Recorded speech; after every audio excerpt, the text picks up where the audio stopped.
നമ്മൾ പള്ളൻ്റെ ഉള്ളിൽ എന്തെങ്കിലും തിന്നാലേ ശരീരത്തിന് ബലം കിട്ടും. അത് പള്ളൻ്റെ ഉള്ളിൽ ചെന്നിട്ടുണ്ടെങ്കിൽ പിന്നെ നമ്മളിത് പിന്നെ അത് പറഞ്ഞിട്ടൊന്നും ഒരു കാര്യമല്ല. അങ്ങനെ തന്നെ ഞാൻ പറയുന്നത്. അൽഹംദുലില്ലാ അതുണ്ട്. പക്ഷെ നമ്മളിപ്പോൾ ഒരു ഇതിന് പോവുകയാണെന്ന് വെച്ചാൽ നമുക്ക് നമ്മളെ ഒരു കുടുംബജീവിതം മുന്നോട്ട് നയിക്കാനുള്ള ഒരു ലെവല് കിട്ടണം. അതിനെ അൽഹംദുലില്ലാ പറയില്ല.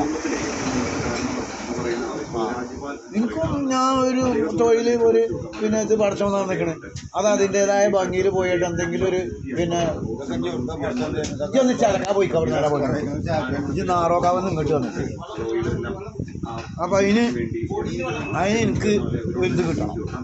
അവിടെ ഞാൻ പറയും മറ്റേ കണ്ണിനും മൂക്കിനും തൊള്ളക്കും കയ്യിനും കാലിനും ഒന്നും ഒരു കുഴപ്പമില്ല. അൽഹംദുലില്ലാ ഇതിന് ഞാൻ പറയും. ഞാൻ പരാജയമാണ്. എവിടെ ചെന്നാലും പരാജയമാണ്. അതിനാ പറയാം. മറ്റേനൊക്കെ അൽഹംദുലില്ലാ ഞാൻ പറയുന്നു എപ്പോഴും.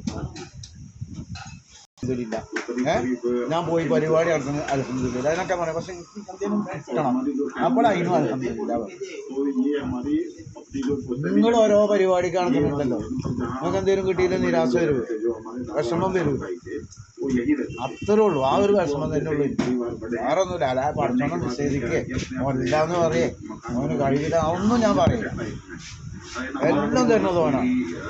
സർവ്വ ജീവജാലങ്ങൾക്കും എല്ലാ വിഷയവും കൊണ്ടുവരുന്നത് ഒരു വഴിക്ക് പോകുമ്പോൾ നമുക്ക് നിരാശ ഇല്ലാത്ത രൂപത്തിൽ പോരാൻ പറയും. ഒരുപാട് കിട്ടണമെന്നല്ല പറയും.